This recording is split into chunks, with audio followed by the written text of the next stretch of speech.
K2, standing at 8,611 meters, is both a marvel of nature and one of its deadliest challenges. Dubbed the Savage Mountain, it is notorious for its unpredictable weather, towering ice walls, and unforgiving terrain. Yet, despite its dangers, climbers are drawn to its summit, often at the expense of their own safety. Summit fever, the psychological obsession to reach the peak, has led many to ignore warning signs, pushing forward when turning back could have saved their lives. This is the haunting account of K2's most devastating tragedies, where ambition met nature's fury.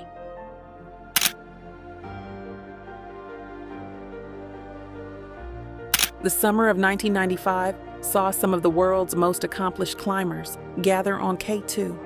Among them was Alison Hargreaves, a 33-year-old British climber celebrated for her solo ascents. Earlier that year, she had made history as the first woman to summit Everest without oxygen or Sherpa support. For Alison, K2 was not just a challenge, but a chance to cement her legacy as one of the greats. On August 13th, Alison joined a mixed group of climbers, including Rob Slater, United States, Bruce Grant, New Zealand, and Spanish mountaineers Javier Olivar, Javier Escartin, and Lorenzo Ortiz. At Camp 4, located at 8,000 meters, the team prepared for their final push to the summit. The weather initially seemed promising, but Peter Hillary, son of Sir Edmund Hillary, noticed ominous clouds forming in the distance. Cautiously, Peter decided to turn back. Alison and her group, however, pressed on, driven by an unwavering determination to reach the top. By late afternoon, around 6 or 7 p.m., the team achieved their goal. They stood on the summit of K2. But this triumph came at a cost. Sunset was fast approaching, and the weather was rapidly deteriorating. At such extreme altitudes, where oxygen is scarce, even a small delay can turn deadly. The climbers had entered the death zone, and their late summit would have catastrophic consequences. As the group began their descent, a powerful storm swept across the mountain. Winds roared at speeds of up to 260 kilometers per hour, snow lashed from every direction, and temperatures plummeted to lethal levels. Visibility was nearly zero, and the climbers became disoriented in the chaos. Back at Camp 4, Lorenzo Ortiz and Pepe Garcés, who had opted not to summit due to exhaustion, huddled in their tent. The storm shredded their shelter, leaving them exposed to the freezing elements. Somehow they survived the night by lying in the snow and keeping each other warm. When morning arrived, Lorenzo and Pepe began their descent, weak and frostbitten. On their way down, they encountered remnants of their companions' gear: a climbing boot, a harness, and other scattered items. They spotted a body far below but were too drained to investigate. By the time they reached Camp 3, they were utterly exhausted. What should have been an 8-hour climb had taken them over 2 days. Ultimately, Lorenzo and Pepe were rescued and airlifted to safety, the sole survivors of their group. Alison Hargreaves, Rob Slater, Bruce Grant, and the Spaniards perished in the storm. Their bodies were never recovered, lost to the icy slopes of K2. Alison's purple jacket, decorated with flowers, was one of the few traces left behind. Her death ignited debates about summit fever, with Peter Hillary suggesting that the group's relentless drive to reach the summit blinded them to the obvious dangers.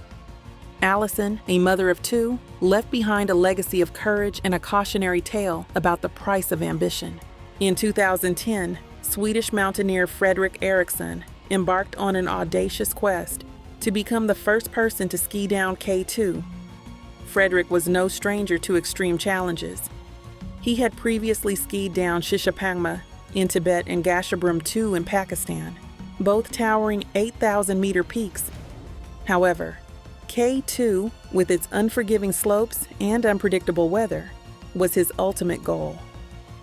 On August 5th, Fredrik, along with Austrian climber Gerlinde Kaltenbrunner and American Trey Cook, prepared for their summit push from Camp 4. The conditions were far from ideal. Winds howled, visibility was poor, and temperatures were bone-chilling. Yet, the team decided to proceed, relying on a narrow weather window. At 1:30 a.m. on August 6th, they began their ascent, aiming to reach the summit by noon and descend before the weather worsened. As they climbed, the bottleneck, a steep, narrow section of the road, proved to be a formidable obstacle. Snow covered the path, and the wind showed no signs of relenting. Trey, already suffering from frostbite, turned back, leaving Fredrik and Geraldine to continue alone. Fredrik, carrying his skis, took the lead. Near the bottleneck, he attempted to secure a piton on an icy slope. Suddenly, a rock dislodged, causing him to lose his balance. Without a rope to catch him, Fredrik fell nearly 1,000 meters, tumbling into the abyss. Geraldine, horrified but helpless, descended in search of her partner. Along the way, she found one of his skis, but no trace of Fredrik himself. Other climbers at lower camps reported seeing his body far below, near Camp 3. The unstable terrain, with avalanches and ice falls, made it impossible to retrieve him. Fredrik's body remains on the mountain, a somber reminder of the risks of summit fever. In February 2021, K2 claimed more lives during a daring winter ascent attempt. Muhammad Ali Sadpara, a legendary Pakistani climber, joined Icelandic mountaineer John Snorri Sigurjonsson and Chilean climber Juan Pablo Mor Prieto in an attempt to achieve the first ever winter ascent of K2. Scaling K2 in winter is an extraordinary challenge. Temperatures plunge to minus 60 degrees Celsius, and hurricane-force winds batter climbers. Until just weeks earlier, no one had successfully summited K2 during winter. Ali Sadpara was a national hero, having summited 8 of the world's 8,000-meter peaks. Known for his humility and resilience, he had also been part of the team that completed the first winter ascent of Nanga Parbat in 2016. For this expedition, Ali was joined by his son, Ali Sadpara, who carried his father's legacy with pride. The team reached Camp 3 on February 4th, positioning themselves for a summit push the next day. However, Sajid encountered a problem. His oxygen regulator malfunctioned. Unable to continue, he made the difficult decision to turn back, leaving Ali, John, and Juan Pablo to press on without him. The trio was last seen near the bottleneck at around 10 a.m. on February 5th. From base camp, the summit appeared tantalizingly close, but as the hours passed with no sign of the climbers, concern grew. Rescue efforts began immediately, but the brutal winter conditions made search operations nearly impossible. Helicopters scanned the mountain, while ground teams braved the icy slopes, finding scattered gear but no sign of the climbers. Sajid speculated that his father and the team might have reached the summit, but succumbed to exhaustion or hypothermia during their descent. On February 18, 2021, after weeks of searching, the mission was called off. Tributes poured in for Ali Sadpara, John Snorri, and Juan Pablo Mor. Ali's legacy as a mountaineer and inspiration to Pakistan remained unshaken. His body, like so many others lost to K2, was never recovered. He rests on the mountain he loved, a symbol of human ambition and the cost of pursuing greatness.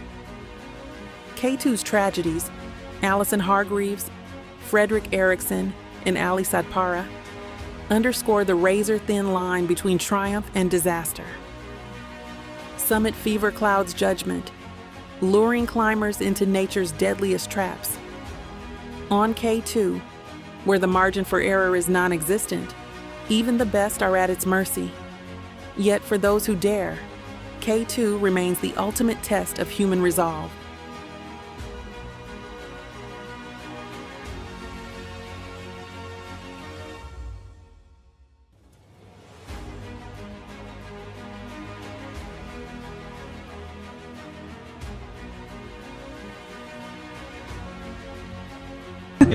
My name is Ali Sadpara.